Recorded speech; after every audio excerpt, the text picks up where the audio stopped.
All right, let's talk about how we breathe when we're doing lifts. Now, for our main lifts, like a bench press, a deadlift, a squat, for example, these compound lifts, we actually want to use our breath to create more rigidity through the core and through the spine, which is going to protect us, but it's also going to stop us from leaking energy, so we're going to be stronger and we're going to be able to produce more force.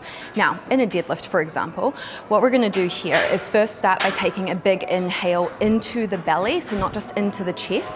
We want to think about expanding 360 through the core. So we should feel our rib cage expand as we take a big breath in.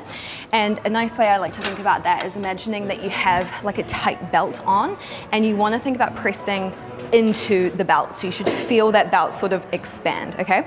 So at the bottom of our deadlift, as an example, what we're going to do here is get into our position, and then we're going to take that big breath in, feel 360, and then hold that breath.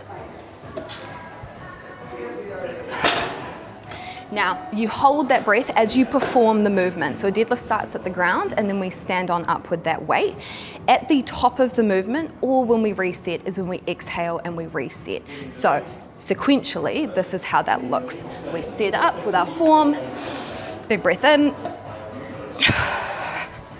reset.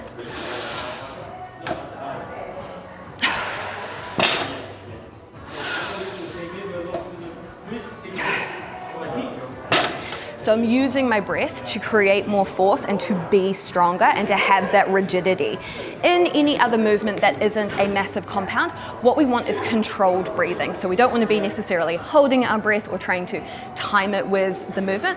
We just want to make sure that we are able to consistently breathe, and actually holding our breath in some movements can make us a little bit lightheaded or dizzy. So in these main lifts, we can use our breath to produce more force and to be stronger, but in our accessory lifts, say if we're on the cable machine or we're doing something like a leg extension, we just want nice controlled breathing.